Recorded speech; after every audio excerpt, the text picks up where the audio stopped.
Ikaw si Pinty! Yes sir, Shakmanen at wala nang iba. Maki here again for another La Cuacha serye.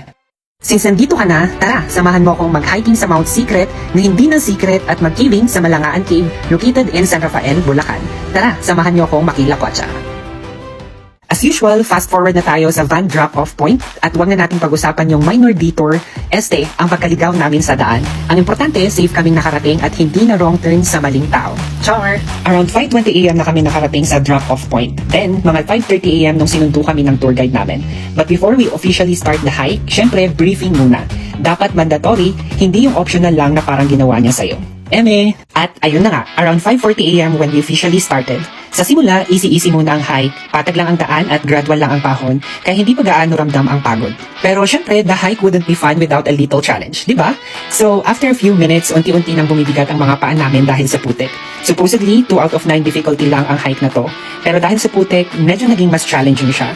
The night before we arrived, umulan daw ng malakas, kaya yun, maputik yung daan. When we were on the trail, unti-unti nang sumisikat ang araw habang balot pa rin ng fog ang paligid, giving the trail a calm but scenic vibe.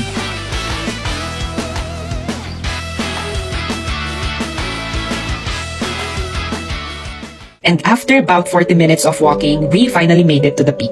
Pagdating sa peak, bumungad sa amin ang dalawang malalaking rock formations. We started with the first one, and to reach the top, kailangan muna naming mag-rappel. Once you reach the top of the rock formation, you'll be rewarded with a breathtaking 360-degree view of the whole area. The scenery was beautifully green and refreshing. Medyo foggy man, the view was still worth it. Plus, the rock formations themselves added even more beauty to the place. Of course, photo and video taking is a must. After naming magsawa kaka-picture at kaka-video, we headed to the second rock formation, where you will also get another 360-degree view of the place. Syempre, another round na naman ng photo and video taking kasi bawal umalis hanggat hindi sure na may pang-post. Pero yung iba parang gusto na atang mag-prenup dito. Mapapasana all ka na lang talaga. Char! Anyway, after that, tumuloy na kami sa next destination namin, ang Malangaan Cave. So, bago pala kami mag-caving, nagkaroon muna kami ng quick detour sa white rock formations na to, which was actually the top part of the cave. Mind you, steep ang paakyat dito, so medyo nakakapagod din.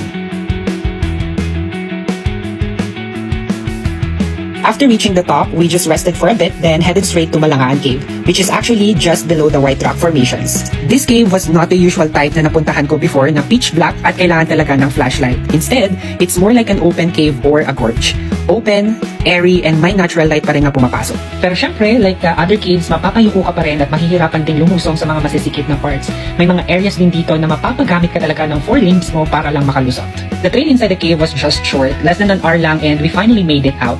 What welcomed us was a beautiful rock formation or more like a gorge. Not sure if gorge ba tawag doon. Basta, yun na yun. Either way, ang ganda niya lang pagmasdan and it's perfect spot for taking photos and videos. Anyway, after Malangaan Cave, we went back and rested for a bit sa Malangaan Spring. We didn't swim anymore since we were planning a different side trip sa Vervidia Falls. Dapat doon na rin kami maliligo but unfortunately, it was temporarily closed kasi malabo raw yung tubig due to the heavy rain the night before we arrived. Fast forward ulit tayo, ang ending namin, we ended up taking our shower sa Binmalay, Pangasinan na.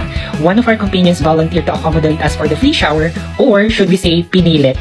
Anyway, shout out to Sir Allison for the free shower from Bulacan to Pangasinan. Nangamoy pawis kami buong biyahe. Amoy pawis man kami buong biyahe, at least may magandang sunset view naman kami. Anyway, as usual, joiner ulit tayo for today's adventure and we booked the trip with Biyaheng Kalikasan. You can check their FB page for their schedules and for more details. Ayun lang, bye! Sa taas, 3, 2, 1, hi!